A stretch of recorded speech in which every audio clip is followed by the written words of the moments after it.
Fala pessoal, Spider aqui mais uma vez. Nesse vídeo continuamos nosso estudo aprofundando sobre os principais componentes do sistema imune e como eles funcionam. Estamos falando sobre a atividade dos neutrófilos. O papo hoje é para descrever os mecanismos efetores dessas células. Se você quer saber como elas eliminam agentes agressores ou mesmo como elas são capazes de gerar lesões em nosso organismo, fique comigo no vídeo que a gente continua após a vinheta. Bora lá!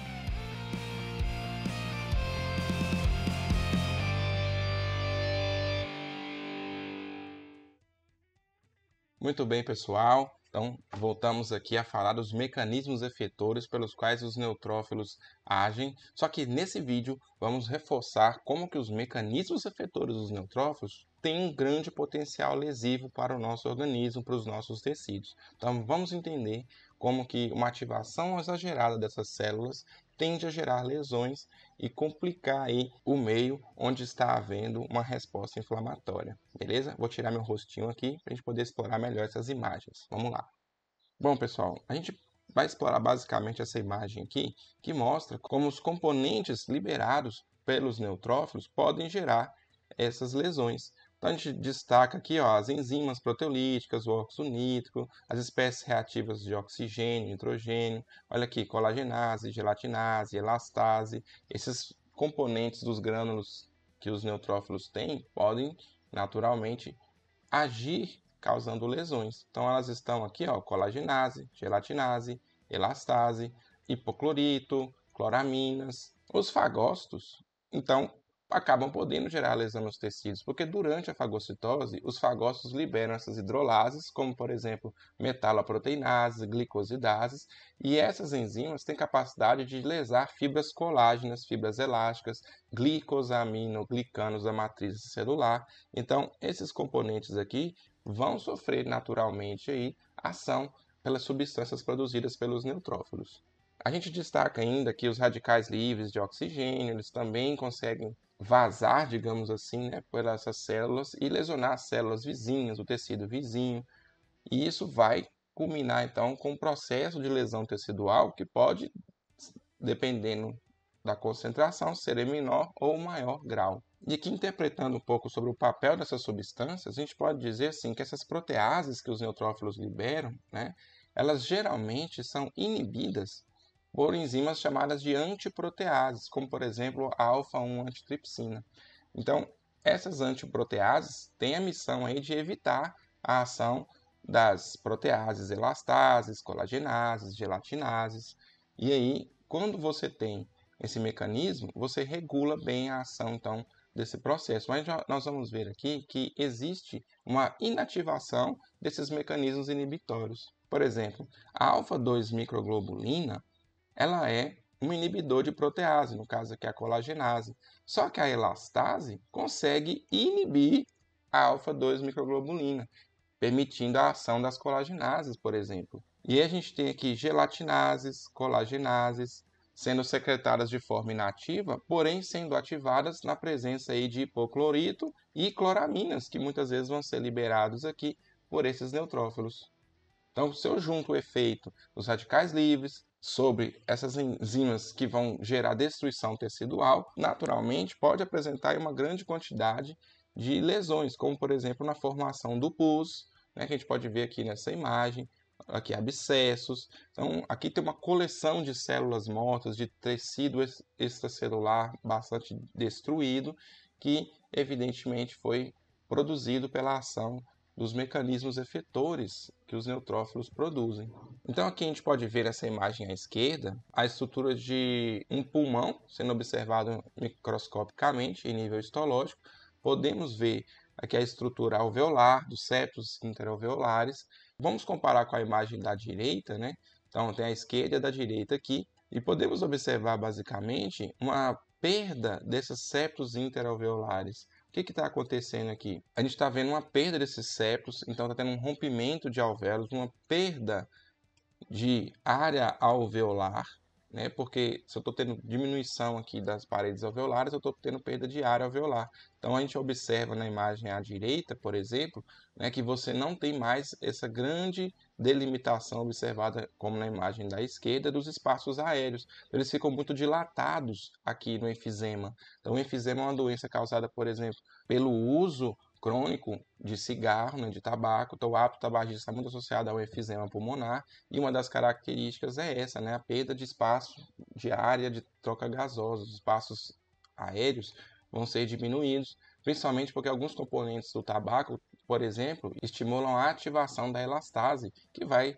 acabar também degradando a matriz celular desse espaço interalveolar que a gente está vendo aqui, dessas regiões do pulmão. E a gente pode observar ainda músculos lisos alveolares engrossados, né, meio que hipertrofiados, em resposta a esse rompimento que houve aí dos septos interalveolares e a formação desses alvéolos aí mais dilatados. Então, pessoal, basicamente é isso. A gente tem aqui mecanismos, né, que deveriam inibir a ação dessas enzimas que são liberadas pelos grânulos, porém, as próprias substâncias que o neutrófilo produz inativam os mecanismos extracelulares de degradação.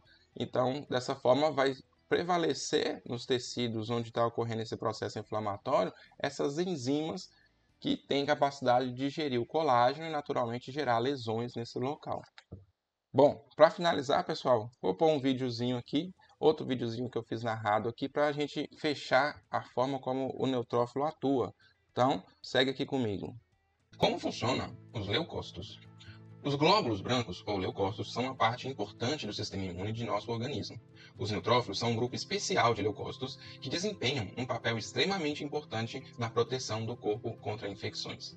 Neutrófilos maduros não se dividem. Novos neutrófilos são constantemente formados na medula óssea, onde se formam, se desenvolvem e amadurecem. Os neutrófilos maduros são liberados no sangue, onde circulam por cerca de 3 a 12 horas e depois se movem para outros tecidos, onde sobrevivem por apenas 2 a 3 dias. Esses neutrófilos maduros podem ser encontrados em vasos sanguíneos grandes e pequenos, bem como nos minúsculos vasos sanguíneos, nos capilares, em diferentes tecidos da corrente sanguínea. Neutrófilos atuam como células de vigilância em busca de infecções.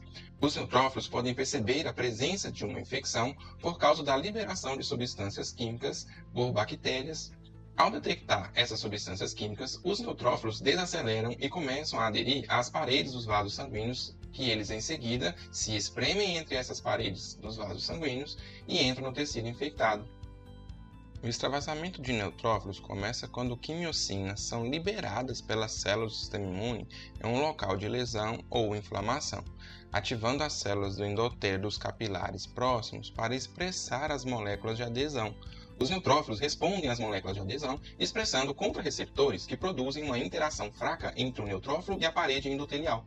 O neutrófilo adere ligeiramente à parede do vaso, rolando ao longo da superfície. Este movimento é possível através de interações moleculares únicas entre os neutrófilos e as células endoteliais. Os neutrófilos reduzem a sua velocidade pela formação de ligações transitórias fracas entre moléculas cianil-Lewis X, um carboidrato expresso por neutrófilos, e moléculas de adesão de selectinas produzidas pelas células endoteliais. A força do fluxo sanguíneo faz com que os neutrófilos rolem ao longo do endotélio, causando a formação de novas interações enquanto as antigas se rompem. Eventualmente, ligações fortes ocorrem quando integrinas dos neutrófilos, conhecidas como LFA1, passam por uma mudança conformacional, fazendo com que elas se liguem firmemente às moléculas de adesão endotelial chamadas ICAM. Aqui, os neutrófilos vão se rastejando em direção à infecção, enquanto continuam seguindo os sinais químicos liberados no local da infecção pelas bactérias. Essas bactérias são revestidas com anticorpos ou moléculas do sistema complemento chamadas de opsoninas.